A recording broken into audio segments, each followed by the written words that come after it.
एठी गोटे प्रश्न आज राज्यवासी मनरे जो प्रश्न उठी से विषय में दीपक कहबी। डबल इंजिन सरकार आसिले विकास द्विगुणित हम डबल हम यह थिला ना भारतीय जनता पार्टी स्लोगान निर्वाचन आसवा पूर्व निर्वाचित हो सारा पर आम देखिले विकास डबल होगा दूर कथा प्रथम वर्ष 18% केंद्रीय अनुदान काटिदेले। डबल इंजिन सरकार प्रथम गिफ्ट एटा उपहार ओडिशा को थिला। द्वितीय वर्ष तथ्य तो देले नहीं प्रत्येक विभाग रे जहाँ केंद्रीय अनुदान आसुथुला जो स्कीम मान थिला से कौ विभाग रे 0 कौ विभाग रे हाथ टेकी देला भाया 10 भाग 15 भाग एमिति अनुदान देले। तथ्य आउ देलेनी आउ केते केंद्रीय अनुदान कमई तो डबल इंजिन सरकार 2 वर्ष भितर जहाँ लोक अनुभव करथिले परवर्ती जो एमएमडीआर एक्ट आनिले परवर्ती अवस्था रे एटा धूलिसात करदेला आम मानकर आशा आकांक्षा को। आपण माने बंधुगण आपण माने मन रखिया उचित जे जो राज्य सबुठु लोएस्ट डेप्ट बर्डन सारा देश रे सबुठु कम ऋण एवं फिस्काल मैनेजमेंट रे सरप्लस स्टेट है कि नवीन बाबू छाड़ी जाइए सारा राज्य देश रे सबुठु कम ऋणग्रस्त एवं सबुठु अधिका आर्थिक परिचालना करिकी आमर फिस्काल मैनेजमेंट रे केंद्र सरकार कही जे 1 नंबर राज्य होची ओडिशा। से राज्य रे एमाने क्षमता को आसिला परे आगु को केमिति नेबे से विषय चिंता न करिकी राजनैतिक स्वार्थ निज दलीय स्वार्थ पाई बारंबार माननीय मुख्यमंत्री दिल्ली जाउचंती किंतु ओडिशार स्वार्थ विषय रे कौन से कहउचंती हम तो कई अनुभव करि पारलुनु। शेष को आमर जो प्राप्य जो हक सेटा को आगे काटिदेले डबल इंजिन सरकार एमएमडीआर एक्ट संशोधन करिकी। आमर एठी प्रश्न आपण खाली गोटे उदाहरण स्वरूप कहबी सुभद्रा योजना आपण माने घोषणा कले अन्य राज्य रे मासु को 2500 3000 दउचंती बीजेपी शासित राज्य मानकरे आमर तो मासु को 833 टंका देले जहा कहितले ता कले नाही 833 टंका जो देले से पैसाटा कोठु आनिबे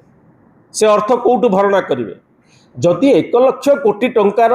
बकेया प्राप्य को आपण छाड़ी दउचंती राइट ऑफ कर दउचंती एवं मास प्रति वर्ष 10-12 हजार कोटी टंका आमर आपण छाड़ी दउचंती केंद्र हाथ टेका अनुदान को अपेक्षा करेंगे। आम देखिले 2 वर्ष भितर केते केंद्र सरकार आमको हाथ टेका अनुदान दौरान तेणु यह स्थिति रे राज्यवासी मनरे जो स्वाभाविक भाव संदेह उपजी माननीय मुख्यमंत्री श्री मोहन चरण माझी स्पष्ट भाव मुह खोली कहवा आवश्यक जे एमएमडीआर एक्ट जो क्षति भरणा होता कौटू क्षतिटा को भरणा करेंगे। बर्तमान सके एते बड़ इश्यू है सारा राज्य रे प्रति परिवार रे चर्चा होची माननीय मुख्यमंत्री चुप हो बसचंती सी किछि कहूना। आमर स्पष्ट भाव भारतीय जनता पार्टी को एवं माननीय मुख्यमंत्री को कहबार कथा जे एते बड़ लॉस रे अपन तो माननीय विरोधी दल नेता कहला परे विरोधी दल विधानसभा अधिवेशन डाकिलेनी राज्यवासी को तपके मुह खोलिक कहतु जे कौटू भरणा करेंगे 1 लाख कोटी टंका बकेया को छाड़ दउचंती।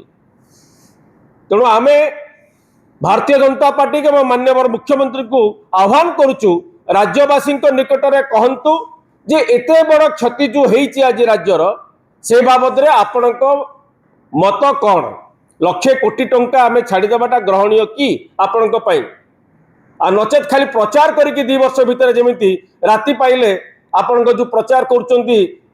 जोटी से होर्डिंग लगे कि सफलतार गाथा कहते लोके अनुभव कर सारे आपण को आगामी दिन में तार जवाब मिल किंतु मुह खोलतु माननीय मुख्यमंत्री एटा आपण ग्रहणीय कि जो योजना मान चली राज्य में आपण मैंने करें कि आपण सरकार सबू योजना माने नवीन बाबू जहाँ करते ताकू आग को नेबे आपण तो ना परिवर्तन रंग परिवर्तन कर योजना मान रखिंट ताकू केमिति आग को नेबे कौट रिसोर्स आनिबे केंद्र पैसा काटी दउची आमर प्राप्य को हड़प कर दउची आम अधिकार को छड़े नउची आमर अर्थनैतिक स्वाधीनता सार्वभौमत्व उपर अटैक हेलानी आपण कोठु आनिबे केमिति योजना करिवे सेइथिपई धान पंजीकरण कला बेलू आप चाषी मान कम पंजीकरण हम देखुंत से सुभद्रा 2-3टा इनस्टॉलमेंट पाइला पर आप काटी दउचंदी सेमानकु आप देखुंत आज सुभद्रा जी 2-3टा पाइथियो ता ना कटि जाउची विजु स्वास्थ्य कल्याण योजना भाया गोटे बहुत बड़ योजना काटिकी आप हंतसंत करुँच लोक मान तो यही धारा अब्याहत रखिबे कि ना लोकों विषय चिंता करेंगे। आज स्पष्ट भाव माननीय मुख्यमंत्री जवाब रखु। यहाँ आज आपण मान जरिया आम भारतीय जनता पार्टी को माननीय मुख्यमंत्री को आह्वान दूँ।